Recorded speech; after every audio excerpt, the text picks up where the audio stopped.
చదువు గొప్పతనం ఏ పాటిదో చదువుకున్నోళ్ళ కంటే చదువుకోనోళ్ళకే ఎక్కువ ఎరకైతుంది. ఎంత ఎదిగినా చదువు లేకుంటే ఇట్లచ్చే పదవులు కూడా రావు. అందుకే చాలా మంది చదువుని సగంలోనే ఆపినోళ్ళు మళ్ళా చదువుకుంటున్నారు. గట్లనే ఒక పెద్ద మనిషికి కూడా చదువుకోవాలని బుద్ధి పుట్టింది. వయసు పెద్దరికం అన్ని మూలకు వారేసి ప్యాడు పెన్ను పట్టుకొని పరీక్షకు వచ్చిండు. మరి గాయన ఎవరో మాకు కూడా చూపెట్టే రాదుండ్రి అని అంటారా? అందుకే కదా గాయన ముచ్చట చెప్పింది. జల్దిన చూసేయండి. పరీక్ష రాస్తున్న గీ మనిషిని గుర్తుపట్టినారులా? ఆయననే నక్రేకల్ ఎమ్మెల్యే వేముల వీరేశన్ సారు. సారిప్పుడు కాలేజీ పిల్లగాడు.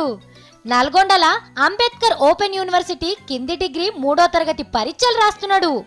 ఇంటికాడ మంచిగా బట్టి పట్టొచ్చినట్టున్నాడు. గొట్టు ప్రశ్నలకు కూడా టకటకా రాసుకుంటూ పోతున్నాడు. ఇంకో పోంటిని కూడా జేబులో తయారుగా పెట్టుకున్నాడు. అటు ఇటు చూడబట్టే సారైతే నకల్ చిట్టీలు కొట్టేటోడు కాదు. ఓ పోట్వలు తీసే మనుషులు తీసిన కాడికి సాల్ తీన్రి. ఆయనత సారు చదువుకొచ్చుకునే మర్చిపోగల్లా. అరే పోంటిన్కి మూత పెడతాడా ఏంది?